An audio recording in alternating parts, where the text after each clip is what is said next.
আজকের গল্প শেষ উপহার। ভিডিওটা শেষ পর্যন্ত দেখবেন, আপনার জীবন বদলে যেতে পারে। অনেক দিন আগের কথা, একটি গ্রাম ছিল। সেই গ্রামে একজন গরিব কৃষক ও তার ছেলে থাকতো। ছেলেটির নাম ছিল হাফিজ।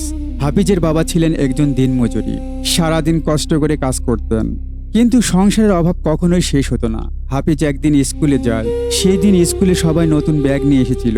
শুধু হাফিজ পুরনো ছেঁড়া ব্যাগ দেখে অনেকেই হাসাহাসি করলো। সেদিন হাফিজ বাড়ি ফিরে তার বাবাকে বলল, বাবা, আমাকে একটা ব্যাগ কিনে দিবে? বাবা তখন মুচকি হেসে বললেন, আগামী মাসে টাকা পেলেই কিনে দিব বাবা। এরপর বাবা আরো বেশি পরিশ্রম করতে শুরু করলেন। রোদ বৃষ্টি ঝড় কিছুই তাকে থামাতে পারল না। রোদ বৃষ্টি ঝড়ের মাঝে পরিশ্রম করতে গিয়ে সে অসুস্থ হয়ে পড়ল। কিন্তু ভাগ্যের লিখন ছিল অন্যরকম। একদিন কাজ করার সময় হঠাৎ অসুস্থ হয়ে পড়ে গেলেন। গ্রামের মানুষ তাকে হাসপাতালে নিয়ে গেল। হাফিজ দৌড়ে হাসপাতালে পৌঁছালো। বাবা কাঁপা কাঁপা হাতে একটি প্যাকেট এগিয়ে দিয়ে বললেন, বাবা, এটা তোমার জন্য। প্যাকেট খুলে হাফিজ দেখলো ভেতরে একটা নতুন স্কুল ব্যাগ। বাবা বললেন, আমি কথা দিয়েছিলাম না, কথা রেখেছি বাবা। বাবারা তাদের কথা ভাঙে না। এটাই ছিল বাবার দেওয়া শেষ উপহার। কিছুক্ষণ পর বাবার হাতটা ধীরে ধীরে বেড়ে পড়ে গেল। হাফিজ তখন কান্নায় ভেঙে পড়ল। আজ অনেক বছর কেটে গেছে।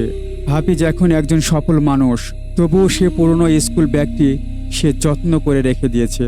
কারণ ব্যাগটি শুধু একটি ব্যাগ নয়, একজন বাবার ভালোবাসা, ত্যাগ আর শেষ স্মৃতি।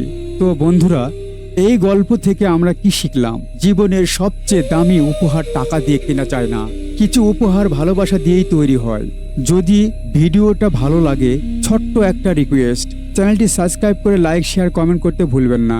এতক্ষণ যারা আমাদের ভিডিওটা দেখলেন তাদের সবাইকে অসংখ্য ধন্যবাদ। আপনারা ভালো থাকবেন।